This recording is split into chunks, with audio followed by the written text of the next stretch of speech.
In today's video, I'm going to teach you how to delete an account in Salesforce. If you've ever needed to remove an outdated or duplicate account from your records, you'll find this process straightforward once you know where to look and what permissions you need. Together, we'll walk through each step, and I'll make sure to point out important details and helpful tips along the way. First things first, we need to log in to Salesforce. Use your standard Salesforce credentials to access the platform, making sure you're on the right domain and connection.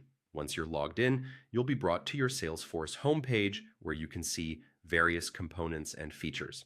Next, look for the app launcher, which is typically represented by a grid of 9 dots in the upper left corner of the screen. Click on the app launcher and a menu will appear, providing you with a list of available apps. From here, you'll want to select the Sales app. Just click Sales from the list, and Salesforce will shift over to the Sales workspace where you can access accounts, opportunities, leads, and more. At the top of the Sales app interface, you'll see several tabs. Find the Accounts tab. It's usually located near the left side of the screen among your navigation options. Click on Accounts to open up the list of all accounts available to you. This list view lets you quickly scan, search for, and select the accounts you need to manage. Now, it's time to find the specific account you wish to delete. You can scroll through the list or use the search bar at the top to quickly locate the account by name. Once you've found the account, click directly on the account name. This action will take you to the account's detailed page where you'll see all the information and activity related to that account.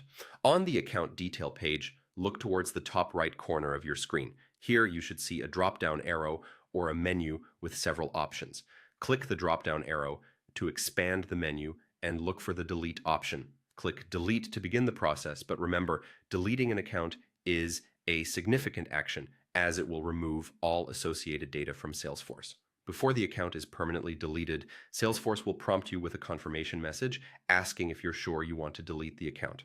Carefully review this message, and if you're certain, click delete again to confirm your action. It's important to note that if you don't see the delete option on the account page, your Salesforce profile permissions may not include the ability to delete accounts. In that case, you'll want to contact your Salesforce administrator for further assistance. That wraps up our walkthrough on how to delete an account in Salesforce. Remember to always double-check before deleting company data and make sure you have the proper permissions. Thanks for watching, and I hope this guide has made the process clear and manageable for you.